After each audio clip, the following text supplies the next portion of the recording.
فإذا هم حامدون يا حسرة على العباد ما يأتيهم من رسول إلا كانوا به يستهزئون ألم يروا كم أهلكنا قبلهم من القرون أنهم إليهم لا يرجعون وإن كل لما جمعوا لدينا محضرون صدق اللہ علیہ وسلم۔ درس قرآن میں سورہ یاسین شریف کا ترجمہ مختصر تشریح آپ سماعت فرما رہے ہیں۔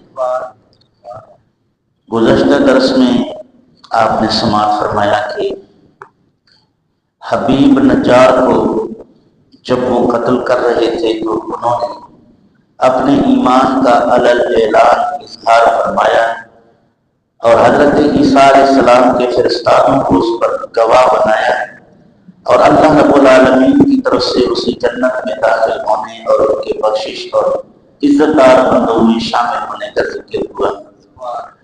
اس کی شہادت کے فوراً بعد اللہ رب العالمین کا قہر غضب جلال میں آیا۔ رب ذوالجلال نے انطاکیہ کے بستی والوں کو عذاب میں گرفتار فرمایا۔ ذکر قرآن مجید فرماتا ہے وما انزلنا علی قومه من بعده من جند من السماء وما كنا منزلین، اور نہیں اتارا ہم نے اس قوم پر کوئی لشکر اس کے بعد آسمان سے، اور نہ ہم اتارنے والے تھے۔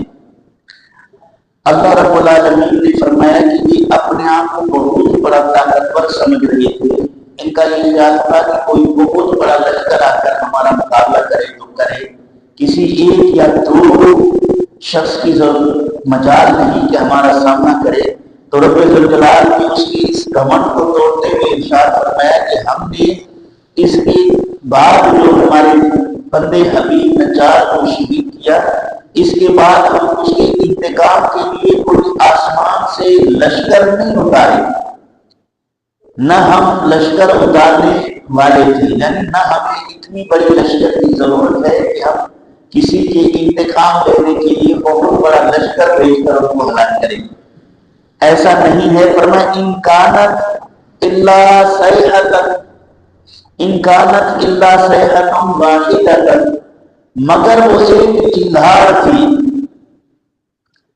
فإذا هم خامدون، اس چنگھاڑ کے ہوتے ہی جب وہ چنگھاڑ کی آواز سنی تو وہ فوری طور پر آگ کی طرح بجھ گئے، جیسے بھڑکتی ہوئی آگ بالفور بجھ جائے، اسی طرح ان کا جو گھمنڈ اور غرور کا بالفور بجھ گیا اور یہ سب کے سب ہلاک اور برباد ہو گئے۔ مفسرین لکھتے ہیں کہ رب ذوالجلال نے حضرت جبرائیل علیہ السلام کو بھیجا۔ حضرت جبرائیل علیہ السلام شہر کے کنارے کھڑے ہو کر ایک آواز لگائی اور حضرت جبرائیل علیہ السلام کی اس خوفناک آواز کو سنتے ہی وہ سب کے سب مر گئے، اس میں ایک بھی باقی نہ رہا۔ جس طرح آگ بھڑک جائے، فوراً بجھ جائے، وہ کوئلہ بن جائے اور اس کے بعد ریت نما ذرہ ذرہ ہو جائے، اسی طرح کی طاقتور بستی آنن فانن زیر و زبر ہو گئے۔ اس کے بعد اللہ نے فرمایا یا حسرتن علی العباد ما یاتیہم من رسول الا کانوا بہ یستہزئون، افسوس ہے بندوں پر جب ان کے پاس اللہ رب العالمین کی طرف رسول آتے تھے وہ اسی طرح ان کا مذاق اڑایا۔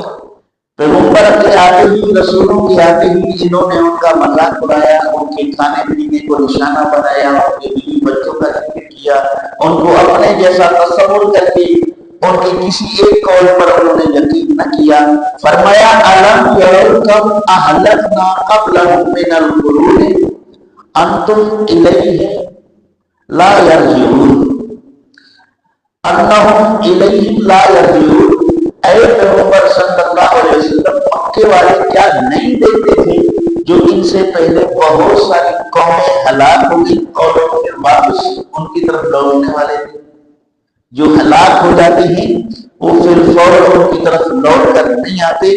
وَإِن كُلٌّ لَمَّا جَمِيعٌ لَدَيْنَا مُحْضَرُونَ، اور اسی طرح دنیا کے جتنے لوگ ہیں وہ سب کے سب ہماری بارگاہ میں حاضر کیے جائیں گے۔ تو یہاں قرآن کریم نے مکہ والوں کو انطاکیہ کی بستی والوں کا واقعہ سنا کر انہیں متنبہ کیا کہ خبردار میرے پیغمبر پر حضرت محمد مصطفیٰ صلی اللہ علیہ وآلہ وسلم کے ساتھ اس طرح کی بدتمیزی نہ کی جائے اور ان کی تمام باتوں کی تصدیق کی جائے، ورنہ رب ذوالجلال آپ سے پہلے بڑے طاقتور قوموں کو اور بڑی آباد بستیوں کو ویران کرنے پر قادر ہے۔